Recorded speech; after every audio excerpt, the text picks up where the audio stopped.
So guys আপুনি যদি লক্ষদ্বীপলৈ যায় কেতিয়াবা সো অবভিয়াছলি আপুনি এইবোৰ জেগাত যাব পাৰে। মই চিম্পল নামবোৰ দেখাই দিছোঁ। ইয়াতে লিখা আছে ধুনীয়াকৈ top 10 places to visit in Lakshadweep. লক্ষদ্বীপলৈ গ'লে মানে আপুনি যাব পৰা 10খন ঠাই। সো নাম্বাৰ 1ত আহিলে এইটো, কাৰণ আপুনি দেখিছে মিনিকয় আইলেণ্ড বুলি কয়, মিনিকয় আইলেণ্ড। তাৰপিছত নেক্সট মই আপুনি ডিটেইলছখিনি পঢ়ি ল'ব, মই এইখিনি জাষ্ট নামবোৰ দেখাই দিছোঁ। তো আহিলে আপোনাৰ নেক্সটটো আহিলে আপোনাৰ কাটমাট আইলেণ্ড, সকলোবোৰ আইলেণ্ডে হয়।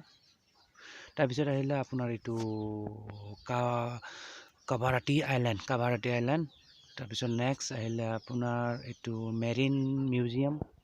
এইটো মিউজিয়াম হয় বেচিকেলি, আপোনাৰ যিটো নেকি সংগ্ৰহালয় বা এনেকৈ কিবা ক'ব পাৰি, যিয়ে নহওক এইটো মেৰিন মিউজিয়াম বুলি কয়।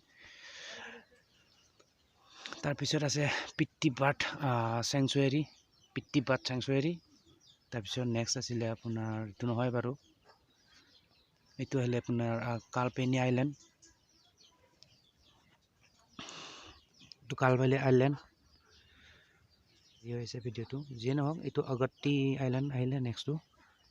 তাৰপিছত আহিলে আপোনাৰ এইটো কিল্টন আইলেণ্ড। তাৰপিছত এইখিনিয়ে আছিলে গাইজ। ঠিক আছে, নামবোৰ মই ৰিপিট কৰি দিছোঁ আৰু একবাৰ।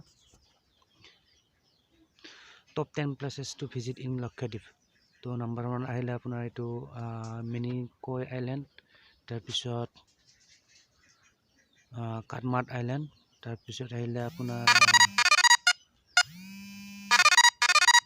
গাইজ এইখিনিয়ে আছিলে কিছুমান ঠাই চাবলগীয়া ঠাই, মানে লক্ষদ্বীপত যদি কেতিয়াবা যায় বাই চান্স। চ' অভিয়াছলি আপুনি এইবোৰ জেগাত গ'লে ভাল হয় আৰু, মানে যিহেতু এইটো বেচিকেলি আপোনাৰ স্ক্ৰীন ৰেকৰ্ডিং ভিডিঅ' হয়। চ' মই যিমান পাৰোঁ মই দেখাবলৈ ট্ৰাই কৰিলোঁ। तो ठीक है गाइस, तो मिलते हैं फिर नेक्स्ट वीडियो पर। तो till then bye guys and see you in the next video.